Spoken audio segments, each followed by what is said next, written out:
Oh. Greg doesn't have to look at himself. Can we take my picture off so I don't have to look at myself? I'll be sharing the screen soon. You're wrong. I'm looking at myself. I'm not happy. All right, so let's do this. Let's approve the minutes for, thank you. Is there a second? Second. Perfect. Any discussion or changes? All in favor? Aye. Any opposed? Excellent.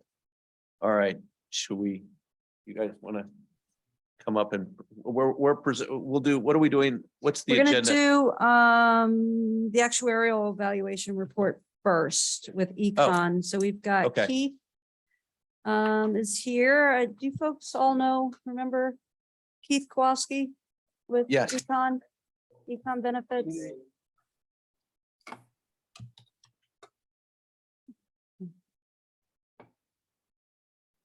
All right, And Well, welcome. before there, Yes. we've got two things on here with the report. There's a couple of things. One is the is the actuarial report for the January 1. uh-huh, And that was actually, and that's just the date because it was actually finished May. The second, and we'll talk about this a little bit, is a cost study. And this was actually requested by one of the council members during some of our budget discussions.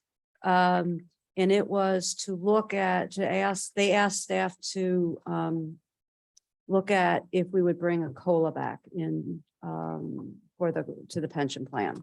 so when you say cost study for payout, not as far as internal costs of the plan. It would be the cost of reinstating a COLA, COLA okay. Okay. back in. And so Okay. AJ will talk about that. We'll do that second though, if that's okay.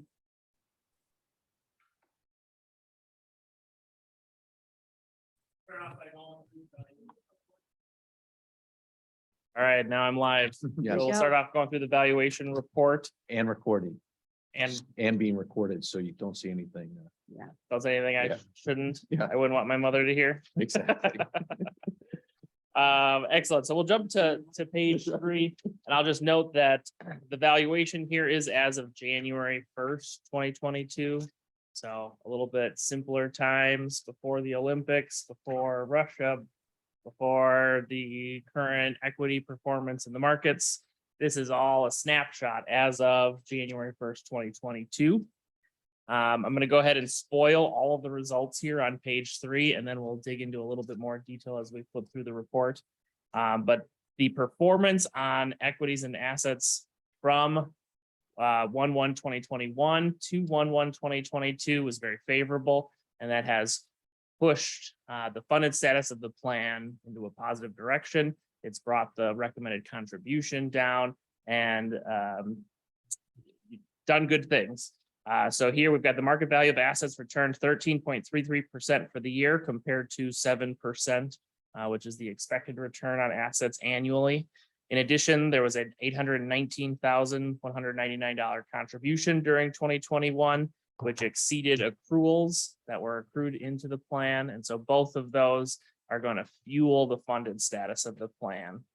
The plan, the ratio of plan assets to the present value of accrued benefits increased from 99% funded to 106% funded, so a 7% improvement. We generally expect about a 1%, 1.5% improvement based on contributions and investment return exceeding accruals. And so that 7% speaks to that delta of the 13.33% asset return versus 7% expected return. So overall, the plan was getting pushed to a better funded position, driven by the contributions and the investment return. On a net pension liability, the pension liability that we report to JPERS and a GASB 6768 basis uses a little bit more actuarial smoothing. The liability under this basis is a little bit higher. So it's not over 100% funded, it's closer to 90% funded. The unfunded amount decreased from 3,888,503 on 12/30/2020 to 1,847,861 on 12/31/2021. And then the 2021 pension expense was actually an income. Is that considered the net present value of that unfunded, of that? Is an unfunded liability? Correct. We're looking at market value of assets compared to a net present value of liabilities on entry age normal basis. The recommended contribution for 2022 decreased from 799,239 to 566,406. So now I'll start to flip ahead. Those are the highlights. So I'm just going to be repeating myself with a little bit more detail on the next several pages. On page 4, we have the development of the assets from January 1st, 2021 to December 31st, 2021. Do you guys have the valuation reports? Do you guys need copies?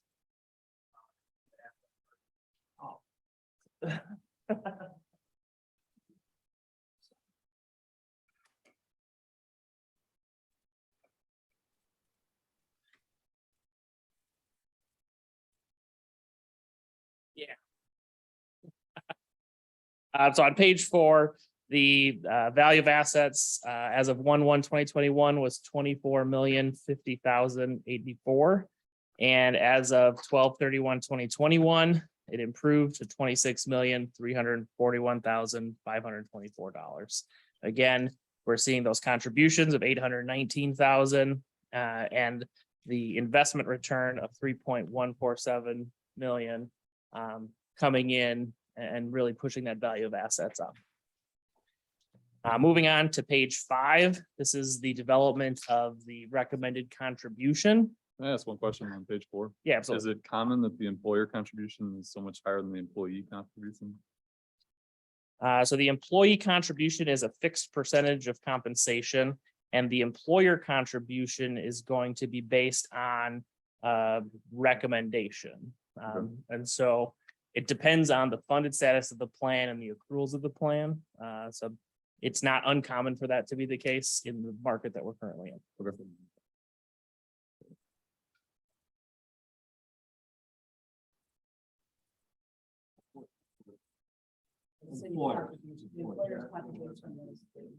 On a pension plan, it usually is, Yeah. the employer puts in more.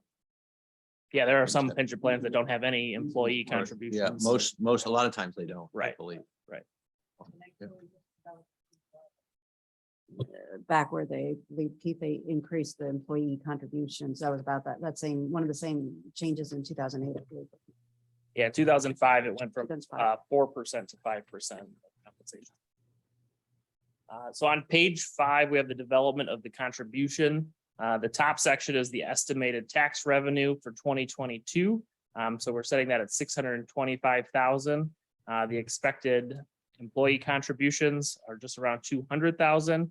And that's where we're getting to our total expected contribution here for 2022 of $819,575.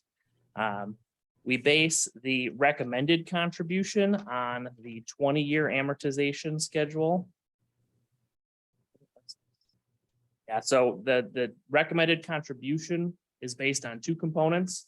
The accruals for the year, which we're calling normal costs, so the growth of the benefit for an additional year of service, additional year of compensation across all of the participants, as well as an amortization component, a 20-year amortization of the unfunded accrued liability. The unfunded accrued liability came down substantially as we talked about that asset performance really improving the position of the plan. So looking at the right column of 1/1/2021 to the left column of 1/1/2022, we can see that that component of the 20-year payment of unfunded accrued liability recommended contribution is what drove the recommended contribution down from 799,000 to 566,000. The normal cost component is going to be a lot more level. There'll be some increases and decreases based on demographic movement, but we would expect that to be a bit more stable and consistent year over year. We show a few other Wait a minute, amortization so you're components. recommending that put 540 instead of last year was 745. Is that what you're saying? The second one down, so that 540 is based on a 30-year amortization period. We we're use the 20. second one, which is the 20-year amortization period of 566,406 compared to last year being 799,239. Go ahead. So if we wanted to take care of the unfunded accrued liability, we would really be at a contribution level about $655,000. Is that correct? If you wanted to eliminate the accrued liability over a 10-year period, you would want to be at the 655 level. And that's assuming that our asset base stayed the same. Correct. Just want to make sure I understand. that. And if you wanted to get rid of this, it would cost you about $1.8 million. As of Roughly, as of 1.8 million as of 12/30. 1/1/2022. Yeah, 2022. Mhm. And that would eliminate the unfunded position of the And then you plan. could roll it out and start over. And get rid of principal. Yep, so Um, the funded status measure, on one basis, we're 106% funded when you look at a present value of accrued benefits basis, but on an entry age normal, the plan's roughly 90%. Can I just add, is the estimated tax revenue collection, is that based upon the percentage of the revenue the city's collecting? Is that correct? And if the contribution needed to go in is less than that amount, they will keep that, that goes into the general coffers, and then the contribution is just made at whatever level it's needed. So all of that money goes in, that's.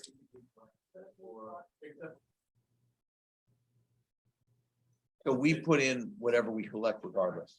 Darren, you may want to come up to a microphone too, or just sit up at the desk. You can sit at the big desk.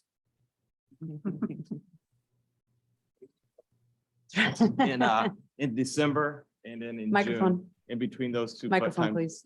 It's on. It's Oh, it's on? I It's don't see it. between those It is. two times, we get about half of our revenue. So in December and June is when those So- are made, and there's, so that's when we collect about roughly half of our revenue each. By those times, just so you don't time the market or anything. I know it goes into the core plus a fixed income. Right, so we put in the same amount regardless of their recommendation? the same Is that- percentage. And that's right. And I don't know if that's typical of other plans, but that's. The same dollar amount or the same? Same percentage. Yeah, actually, on page 10, there's a Yeah. 10-year Yeah. history of our Okay. recommended contribution calculated versus actual. Now, it's important to realize, we don't know what the actual recommended contribution is until After, after done most of this work. Yeah, there's the history right there of what the ARC versus actual. Yep, so on page 10, the first column here, the actual, that's our recommended contribution, which brings us to at the bottom, 566,406. That's our currently recommended for 2022. And then the actual for 2022 is to be Yeah. determined, but we're estimating it to be 819,575. That's why the nice flat numbers in there. Yeah, I mean. So it's kind of, what you're recommending is kind of moot point because we don't do that. It's a required I understand that, contribution calculation but- that will be reported to JPERS. right? And then this summarizes whether or not you're meeting that funding Gotcha. path. Okay, If you ever fell below 80% funded and you were not meeting that actually determined employer contributions, then the JPERS could start to have more of a say, put you on a watch list and start instituting other gotcha. actions.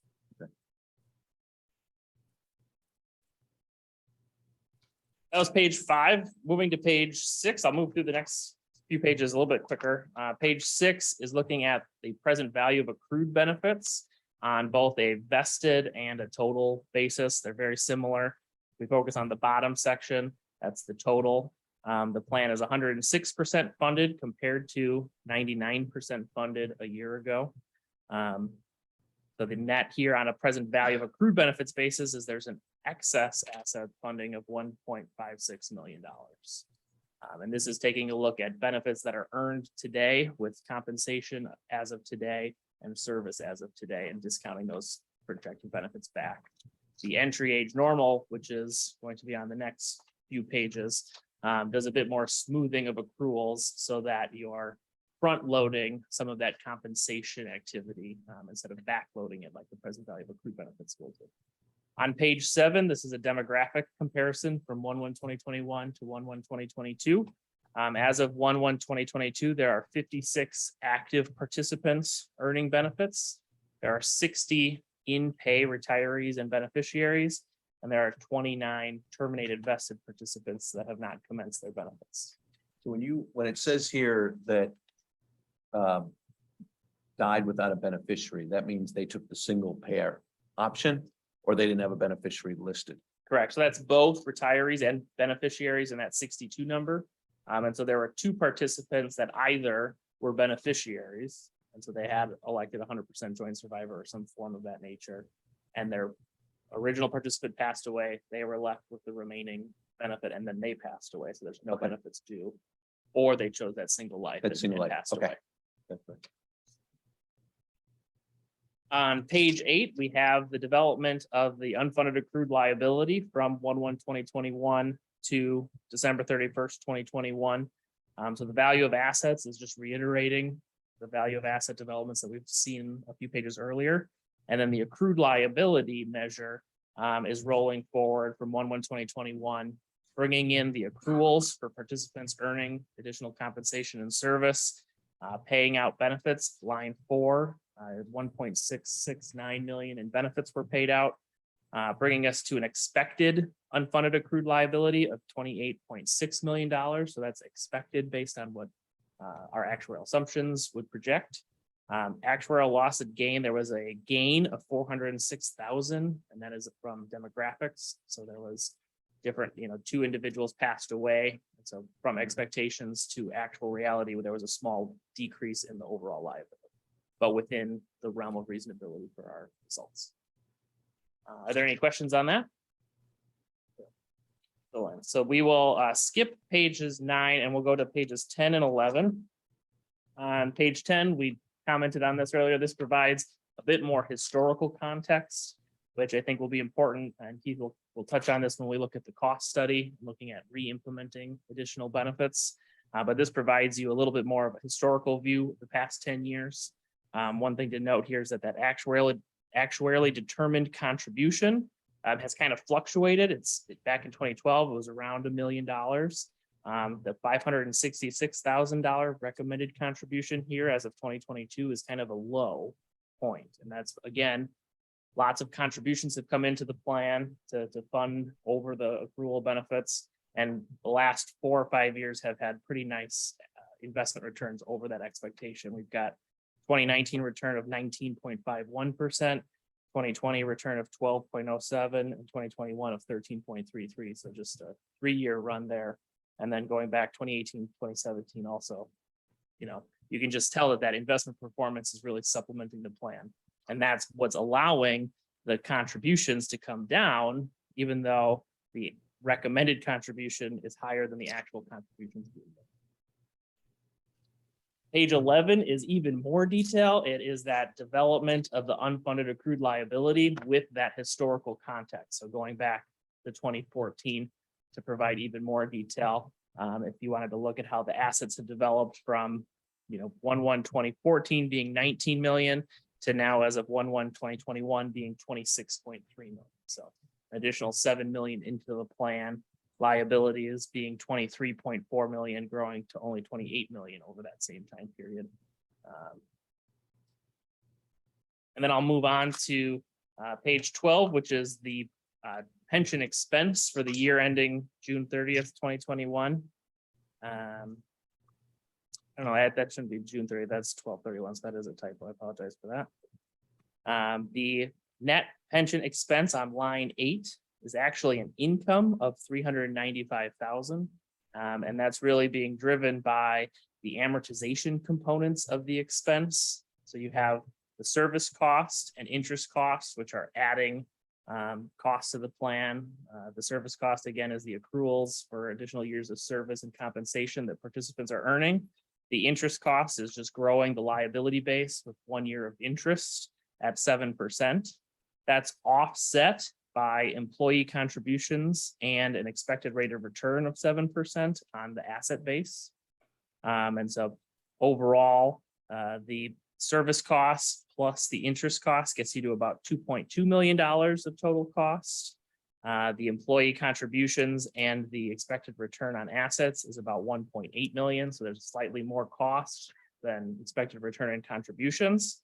But that's being offset significantly by the amortization components down below. We're taking the experience versus our expectations, and we're amortizing that over time so that we don't take it all at once. And so we're building that into this pension cost, resulting in a negative cost. There's an income to the plan. Page 13 shows the outstanding amortization bases that still exist. Really driven by that $2.3 million deferred investment gain. The amortization component will continue to be negative as we work through those investment gains. The last page that I'll point to is page 16, and this is our assessment of risk. And so I wanted to just touch on two different areas of stability for the plan. The first section on page 16 is the funded status of the plan. This is 93% funded, and again, this is on that entry age normal basis that we're looking at the unfunded accrued liability. So 93% funded. As we look at the contributions coming in versus the benefits being accrued and money going out, we see that there is a 1.1% surplus of money coming in over money going out. And so what that means is we're going to grow that 93% funded measure 1.1% per year if everything came back with our expectations and our actuarial assumptions. So it would take about 6 to 7 years to get to 100% funded, growing at 1.1% funded per year.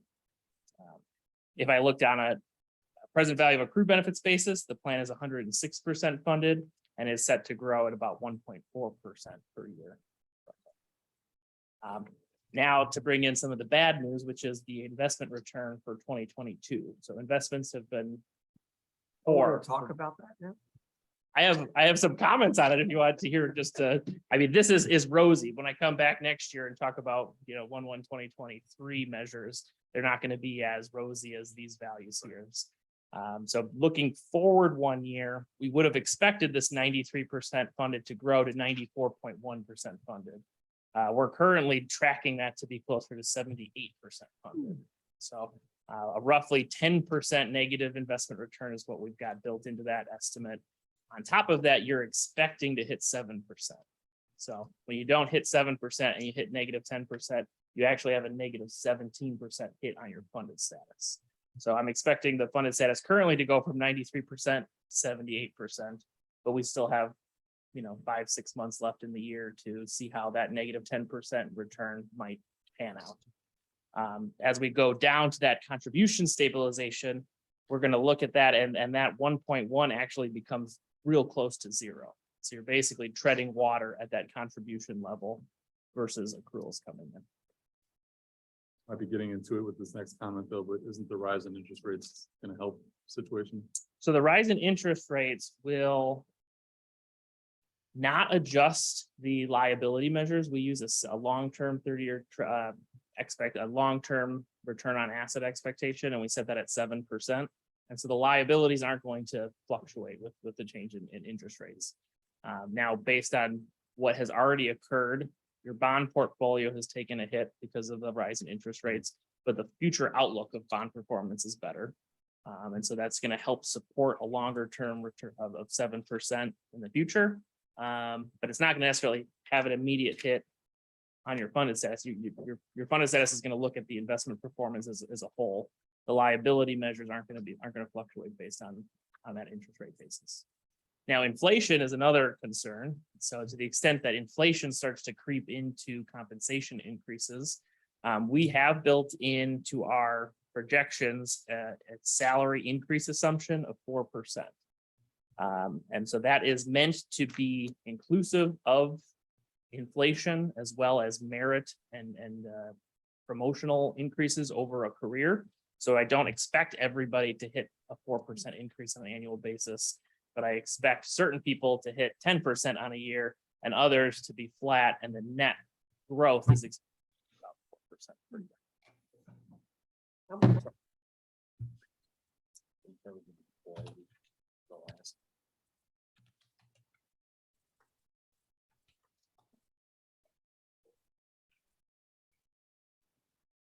Increase the police and fire essentially have stayed the same in the bulk of our employment. The police may have increased by 1. Then you look at our Public Works and 1, and Parks and Rec was just 2. adjust to, and that has to do with the new.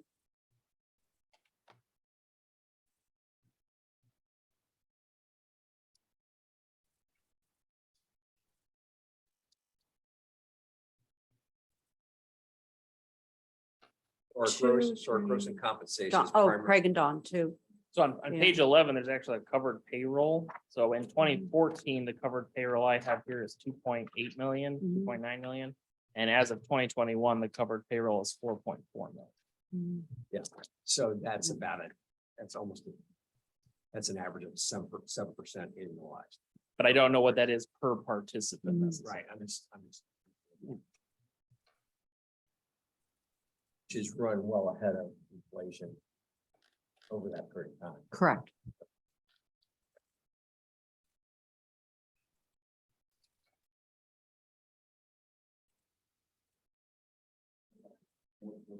Mm. Right. They've, yeah. Right, if you go back 15 years, you would have seen, it would be a pretty steady, it would be pretty pretty much the same in employment. In 2008, when they made the changes, 2007, there were reductions in the park crews, there were reductions in the public works crews. According to Bruce McGregor, Public Works, he's still down 60 people. Yeah. But now we're probably, the only growth now would be actually more in our planning department. We have more planners. Okay, I'm good. Yeah, I wanted to offer a little background before AJ goes through the cost study on adding back the COLA. First thing on page 22, I wanted to show you what you had done in the past to eliminate benefits. Some of the things are probably reduction in staff as well. On the bottom of page 22, well, first of all, in the middle of page 22, normal pension, it says there, this is your benefit that you've provided. It's a 2% times compensation, 20% of average compensation times years, 2% per year of service of average compensation. So at 20 years, it's a 40% of average compensation benefit. You used to have a COLA up to 50%. That's shown at the bottom, and the elimination of that is actually shown. So in 99, right before the tech bubble burst, you still had a COLA of 50 of lifetime maximum of 50%, 4% per year. And because of the tech bubble bursting, and not only did you contribute the tax assessment contribution, you also dipped into revenue substantially because you had such a downturn in assets. But you still had to reduce benefits even further. So you reduced the COLA to 35. This was both active and retired participants. This was done. This was very difficult at that time period. Then in 2000, you reduced it again to 20%. And then after 2008, you brought it down to 0. So that's really the history of your COLA. Well, Now- then after 2000, right before 2011, we brought it back up. I'm pretty sure. In terms of either the percent, Well, it says it, yeah. It looks, you have a 2% with a total max of 20, and then it went up to 25.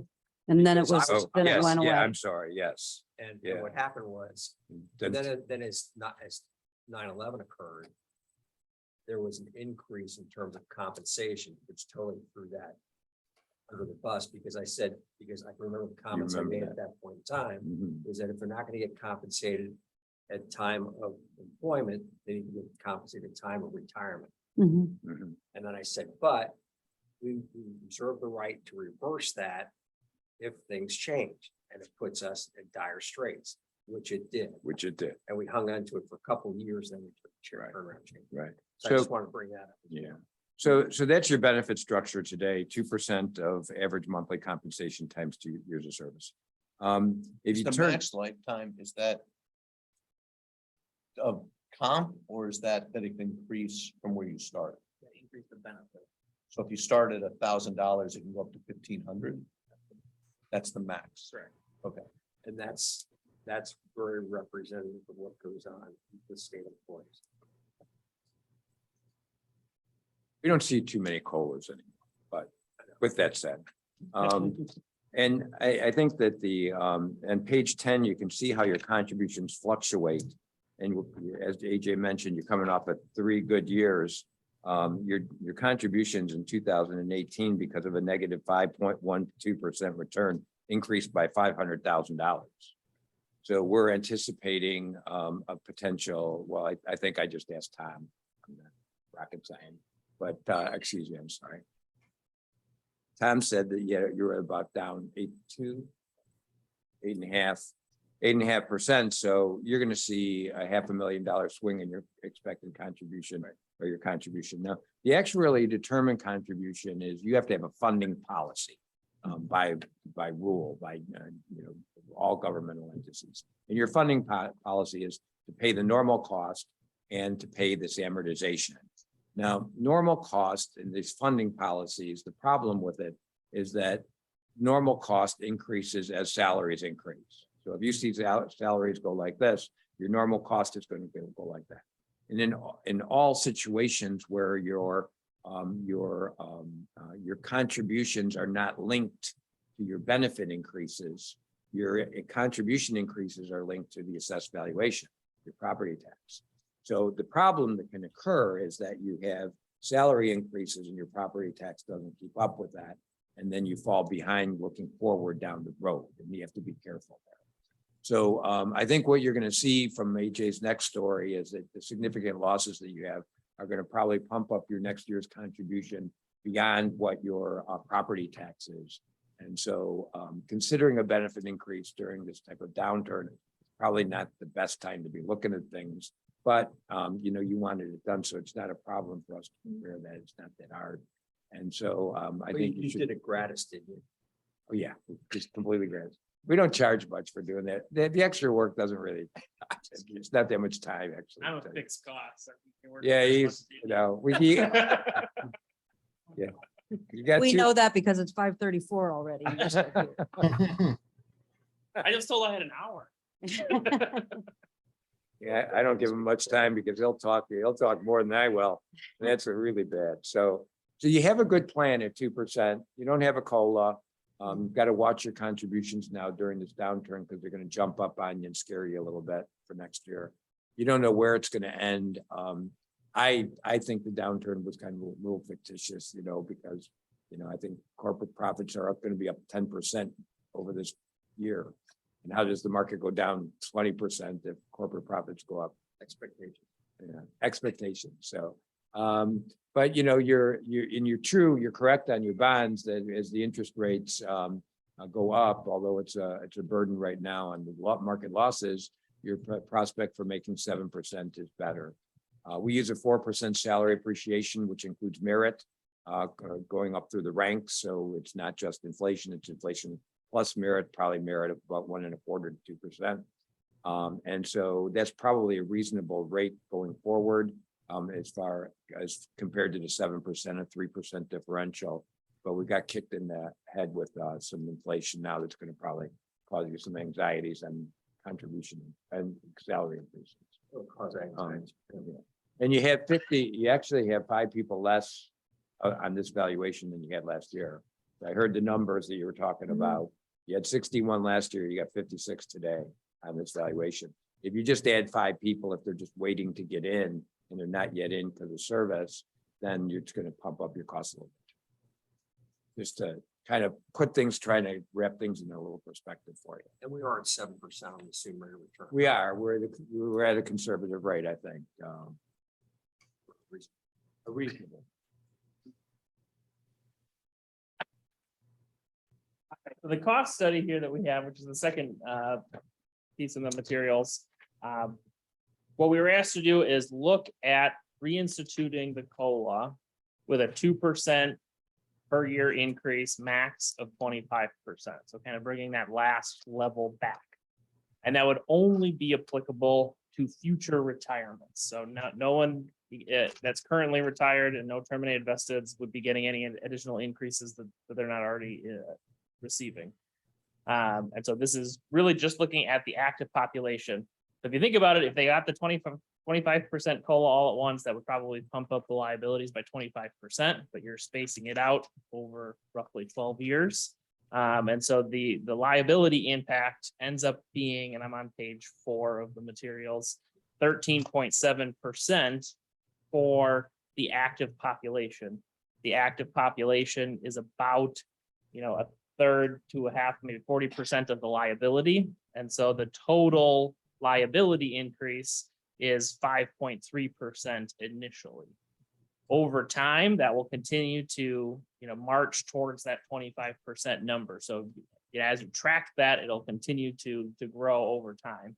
And so what we've done is on pages 5 and 6, we've shown a 10-year forecast, which would be required to submit to JPERS for any benefit increases. Looking forward, so it looks like the page 5 is actually the second page here. That's the current design 1A. Page 6, which somehow got in front of page 5, is the post-design 25% max COLA design. And so as we march out on the baseline, as we would expect, we improve the funded position by about 1.1% per year. And it's not a flat 1.1%, it kind of improves as you improve that funded position, you'll grow it even faster. So over that period, you get to 107.9% funded. When I look at including the COLAs, you take an immediate, the funded status is only 89.6% in 1/1/2023, and it only grows to 96.4% by the end of that period. So over that period, you've got a little bit more than 10% span difference. And as you keep that going, we'll start bringing in new entrants. And so that will continue to grow, that delta will continue to grow because your new entrants that are being brought in will have that as part of their design versus under the current design, that new entrants wouldn't have that COLA feature. As you already commented today, our 93% is actually 78% today. Correct. The assumptions that we've used here is that the investment return for 2022 is 7%. So we did not fluctuate that based on what we know year to date. We could certainly come up with a deterministic scenario, but Keith and I would never agree on what that number would be. So we stick to the 7%.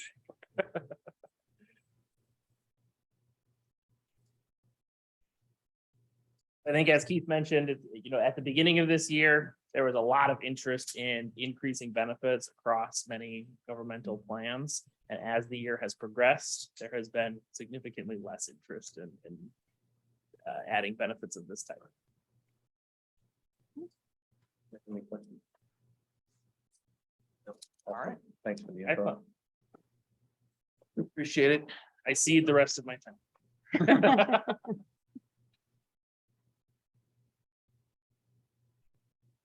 Very much. Thank you guys for coming. Thank you, guys. We really appreciate this good information.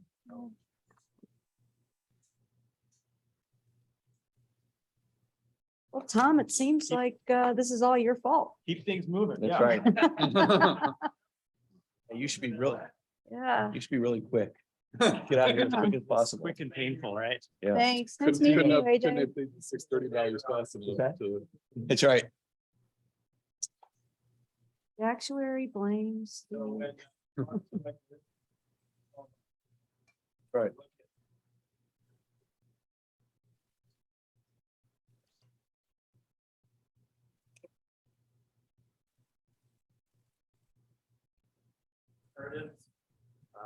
have helped.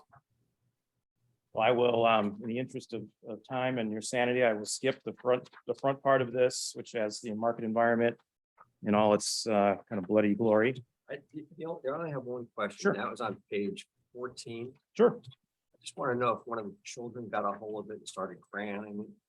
So let's see, that's the chart I think it is.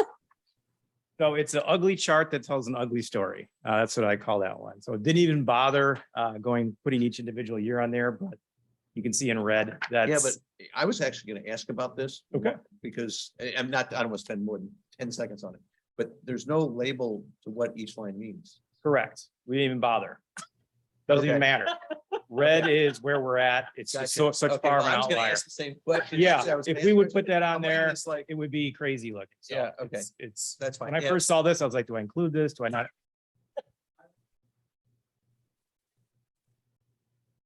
Yeah. That's a great year, 33. That's, So, in the sake of time. Yeah. Don't go through unless somebody wants to and says, we're in the top quartile, we're down 10% and the market's down 14. I hate that comment. Okay. Because it's, It's not relative. it's really, it's meaningless. So let's talk about where we are, what we're gonna do sure.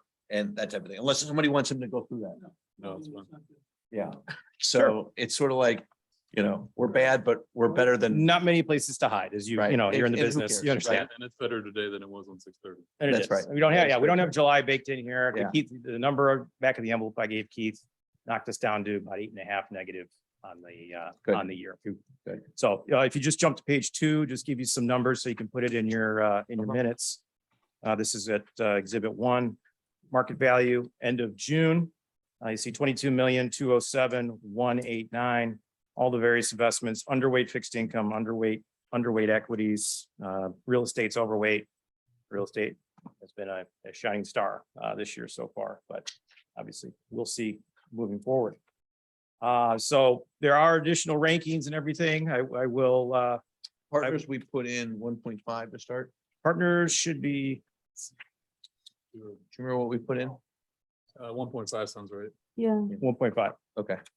Yeah, so partners is down for the first quarter. Yeah. Was down 1.7 Again, for its first quarter. Yeah. So I was just wondering, that's the one that I said we'll have a target on its back because Yep. it's just the way it is. So, but in this environment, where traditional both fixed income and equities, we're down. Yeah. 10 and 20, essentially, that was down 1.7. Yeah, we just got their recent monthly report and they're doing just fine. Good. Yeah, So, they're That's hanging in there. Hanging in there. Real estate was also obviously a very bright spot. Don't expect those types of returns, moving forward, but you're getting a considerable boost from that. So I will skip everything else. On this front section, if we jump to where we're going, first we'll do fees. If you go to page 29.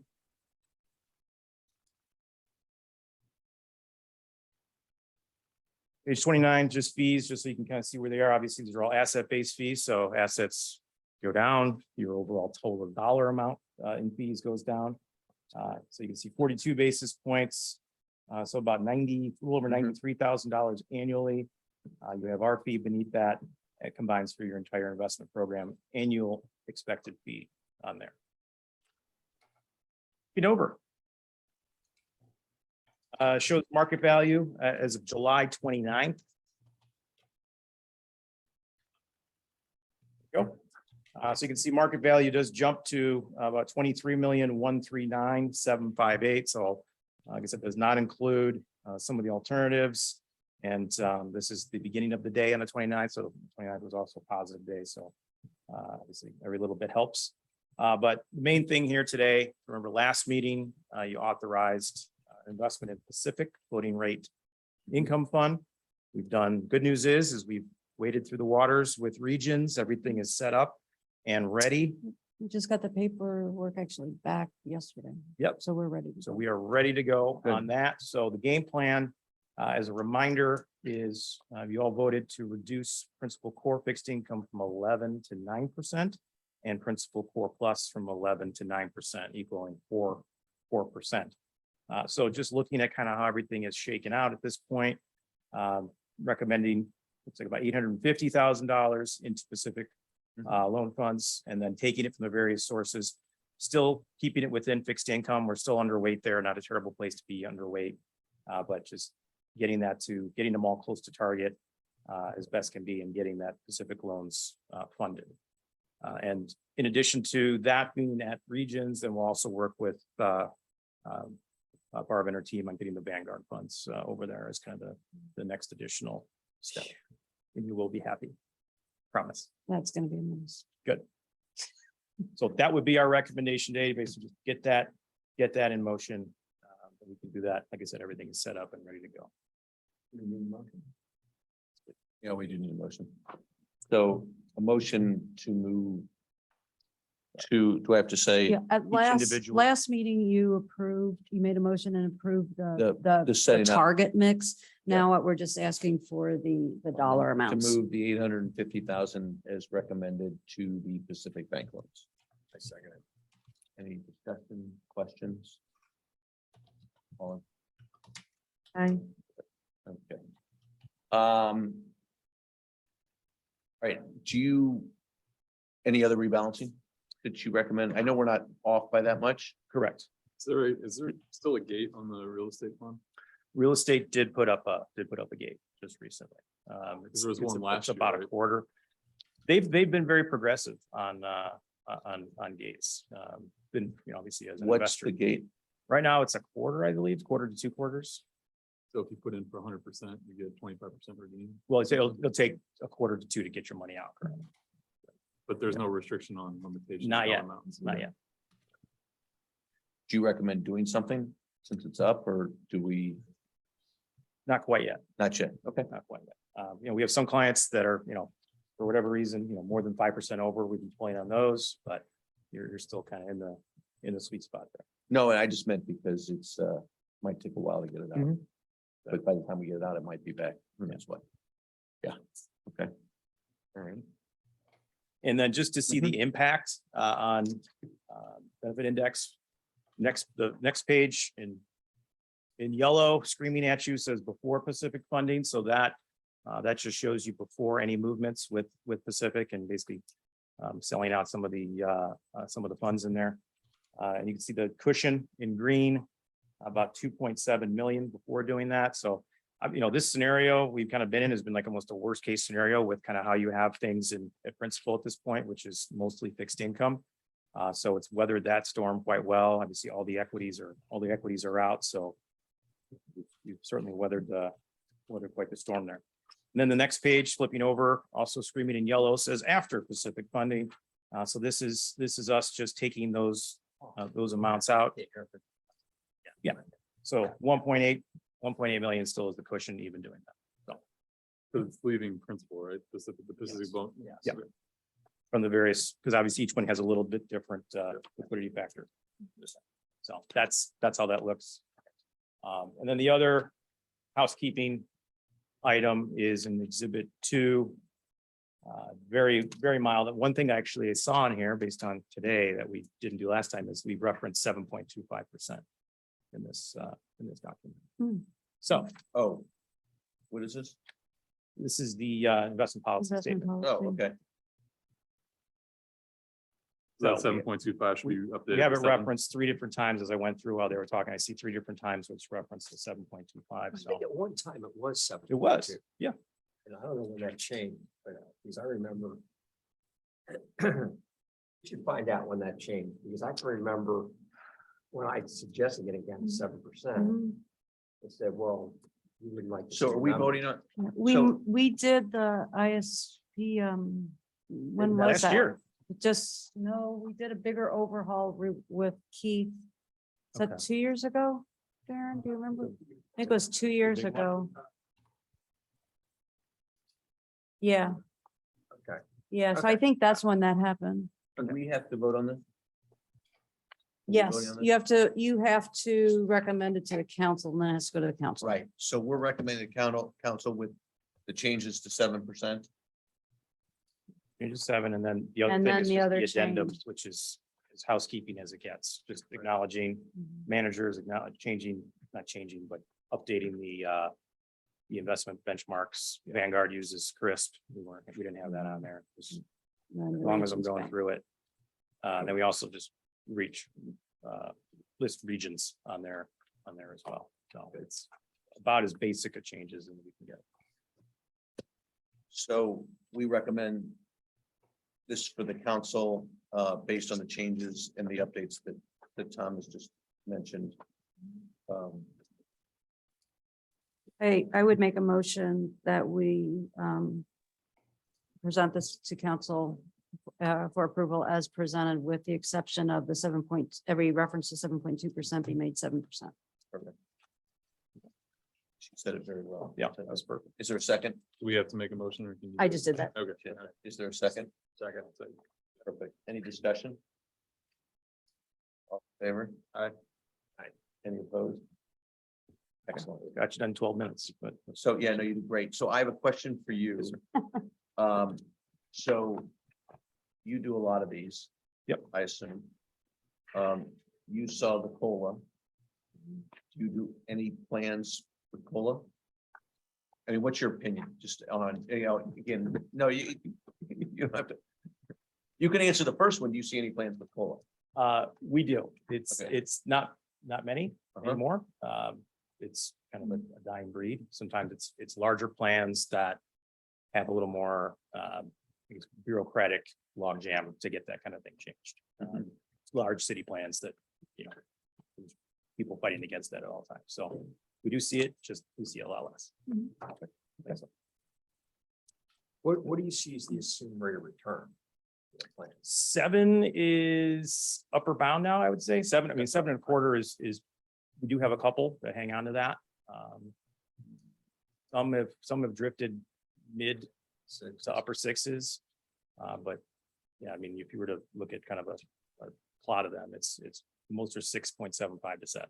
That's the vast majority. Yeah, if they have to, I mean, if you were realistic and said, we're gonna do 5%, you couldn't fund the liability.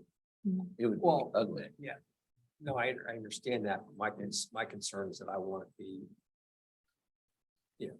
You always have to look at a 10-year average, and I guess we've been at such a low point in terms of fixed income with that returns. That really drops that down to get 40% of it. To fixed income. Mhm. 30%. 30%. 30%. So, but. No, I hear what you're saying, but that's the problem is you can't go to a Right. low rate because your liability will be. Yeah, I mean, you just, it comes on unmanageable. And then you get on the watch list because you're under 80% based on their, Mhm. I mean, if you did it at 10%, you'd be at 120% funded, you'd be beating your chest and we're great and all that kind of stuff, which is unrealistic, but. Yeah. But that's the quandary. I guess my question is, are we still? The objective would be to try to get this plan closed down as soon as that. I don't know, I don't know if that's a goal of this. That would be what the and then- council would have to come up with, but I don't know if that's their, And I would just think in terms of rolling to. a Contribution plan would allow them. but I don't, the question is, are you as competitive with other municipalities? I don't know what other municipalities have. A lot of municipalities would be with loggers. I'm sorry? They would be with loggers, Loggers. Oh, the state. gotcha. Yeah, I mean, if you said on January 1st, we could have written a check or borrowed money for $1.8 million and gotten rid of that. And over the next, I don't know what loggers, how's that work and all that, but you, Plan's different. right, so, and you, I'm sorry, can you go to the microphone again? I apologize. Rarely There's ask always him trouble. Jaspers of the Joint Committee on Yeah. Pension Research, that's who's, they put out a report every year. Uh-huh. As far as funded status, we'd probably be one of the higher ones of a single employer Mhm. defined benefit plan. Most of the ones you see are way underwater. Mhm, You'd never be able to switch, Yeah. that kind of stuff. mhm. I think, loggers is much more common. I can name Yeah. just a handful that have just in the last 5 years, since funding status has been high, switched to loggers. That's when you go. Yeah, and so Yeah. you don't really write a check, you just kind of sever, or you make a Well, a you split. kinda- of it, Split. and- but Yeah. don't you have to cover your liability? You Still would have to cover. Yeah. it. Right, so that's what I mean, you gotta write a check for $1.9 million. It really comes down to that actuarial required contribution is what loggers is requiring you to put in as part of that severing. We're gonna sever the old plan versus the new plan. Anybody coming in today is member of loggers. And the old plan kind of dies out with me and all of us. As people die, Yeah. but as it takes a people- long it time. But for it takes a people to die. long time. Well, you can always, again, pay it out and be done Right. with it. And you could, yep. Yeah, you right. bet. And that Where you would be buy the option. annuities- Where you buy annuities You could or they buy can them take a all. lump sum. Mhm. Yep, you bet. So let me. But it's a good question. No, I'm just saying, it's a good question, but if that's the objective, I think it's something that potentially we should look at. I Mhm. mean, I've done it for a couple organizations and because these things get, They get them honored. yeah, Yeah, they do. Yeah. So- And then Would- my other question, as a result of new projects going on, Mhm, new project going on, mhm. will that have any impact on the amount that will be contributed to the pension fund? And the goal would be that would increase that. Because what I was, yeah, But it's hard to, right. but I don't know how when, much when you see that or what it tax would incentives be do or, they get? yeah, yeah. The TIF and everything else. But no, if you could say, we'll go out and borrow $2 million and 2%. at a, let's We're say not gonna 4 or get 5%, I understand Yeah. that. But, and you said over the next 5 years, we're gonna put $650,000 in towards the loan, and within 5 years, we'll be done with this thing. That's something to look at. We wouldn't, yeah. We The wouldn't, even better have to- option would be just to we switch just it. fund it with our Switch fund it. balance. switch it. Okay. And we'll fund it. Yeah, We're plenty, we don't need to be paying me more interest. We already get dinged for the interest. in the accrued- No, the it's pension fine. liability. You know, I mean, I don't know, So- that puts us out of a job, and because we get a nice salary You here. can still do it. You can still monitor it. It's just way easier because loggers does all the work for all of us. So- But wouldn't, I mean, wouldn't a person be better off? I mean, so maybe it's the 457, which really makes up the Mhm. difference for people. But reality, I guess my question would be, would they not be better off if we had a decent match? And they contribute, because as of right now, how many people have contributing to the plan, You do have contributing to, to the pension plan? oh, you just said 56 is what the number. the is. 5%. Every, Oh, how much, sorry? How much or the First of all, number? how many people are participating? Sure. And We had, then- and you know, the like that percentage. number He said 64 at 50 the beginning, yeah. 7 quit 56. That's part of the turnover that we've had. So we'll have the same number, I assume. I mean, Yeah. I mean, well, 64 about people. 56 and I don't everybody look- I look contributes at at it more- 5%. I mean, I didn't know anything about this plan. Is that a state plan? Is that a national plan? Loggers? Yeah, State. state. So, I mean, Local plans. gotcha. I mean, I feel more comfortable as an employee, long-term, hoping that Olivet's gonna be around to pay my benefit for the next 40 years than I would the state of Missouri. I'm just saying that would be more of a comfort. Well, the state Thing can as well. legislate themselves. Theoretically. Yeah. Whereas. we But can't. we only have our taxing ability. Well, what I'm saying is we can't get at it. We'd have to go bankrupt as a city. if we wanted to. Yeah, I'm not saying it can't I'm- happen. I'm just saying it, you know, It's not gonna it's well funded, but who knows what's gonna happen in the next 30, 40 years. I was here through the tough times. Okay.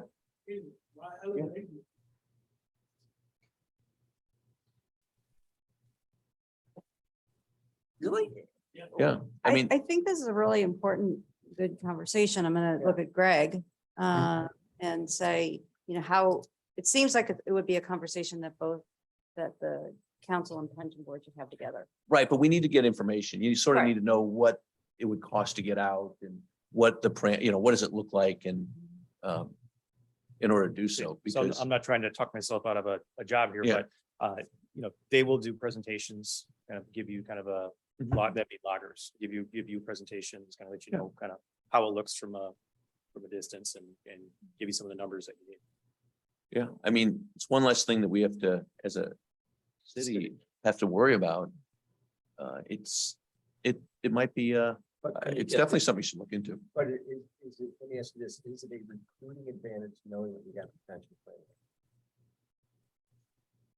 That's No. the employees. I don't, Is it viewed as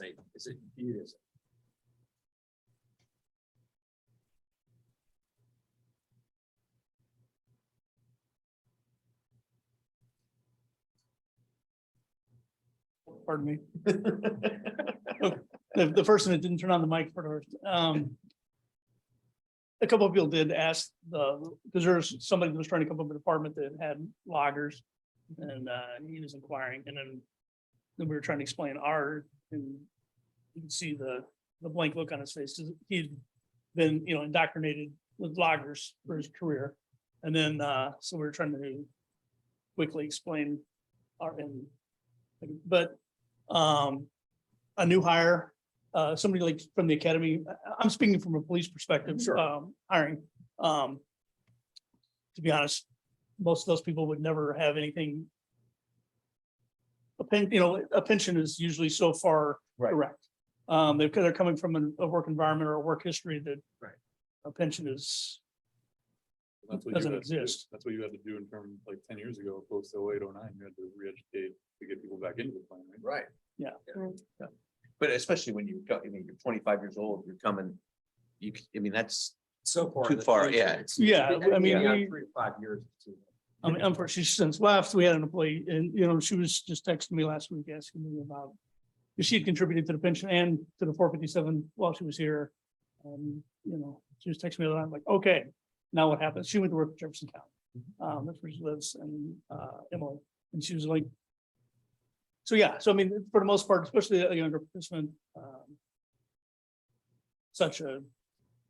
Even the pension or retirement is such a, I think there's an expectation that the employer will have a retirement. agree with that, Right. 100% agree. You know, there's Yeah.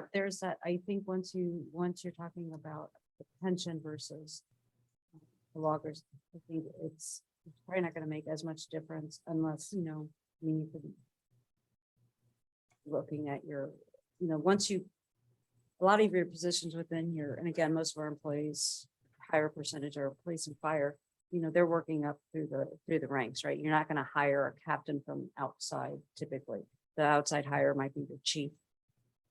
And they may be looking at, is it loggers? but that might be a benefit in hiring, because if somebody's in loggers and they're already building They've up, already retired and Are they're, they, yeah, they're or they gonna- add to it, whereas here they're gonna start over. well, except a lot of those chiefs they may have timed out, they may have retired from another place and they're gonna That's come true over too. here and start a new pension. Yeah. And then stay 5 years and have two pensions. Or have two retirement benefits.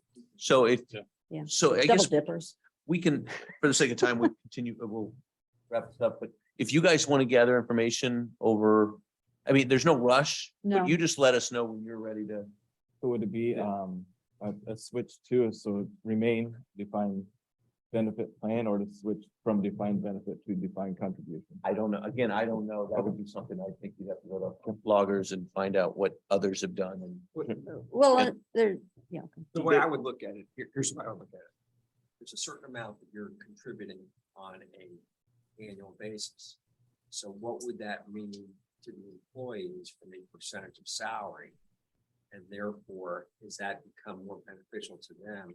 Mhm. They're contributing to, is it 50 cents on the dollar, dollar for dollar, $1.25 per So dollar. from that benefit perspective, I think, The benefit perspective is gonna be whatever the balance is. It's not gonna be anything set in stone. sure, the loggers plans are match up with ours almost nearly at 1-to-1. And I think they might be a little flexible in that too. So in that case, the risk would be this, we've offloaded risk from city of Olivet coffers to, the whole state's coffers. And Just so right. that's a I think switch to loggers, and that's a think that's different big. exercise than kind of recruitment thing. So. Yeah. And you can explore both of, but it's kind of two different questions if you ask me. I agree. Sure. And then you can project out the balances features to be where they can be better off. Mhm. For a person? With a Oh, now defined that, benefit that plan, gets defined- really, No, I understand Yeah. that, but we- you guys are just trying to get some business for yourself, right? So that No, after the, not at no, I'm a- you guys are the ones that manage the stuff for somebody Yeah. else, and then. I'm gone, we're gone. I'm trying, we're trying to legislate out of a job. All right, is there anything else? Any other questions? Any other? I moved to Adjourn? adjourn. There's nothing. Good.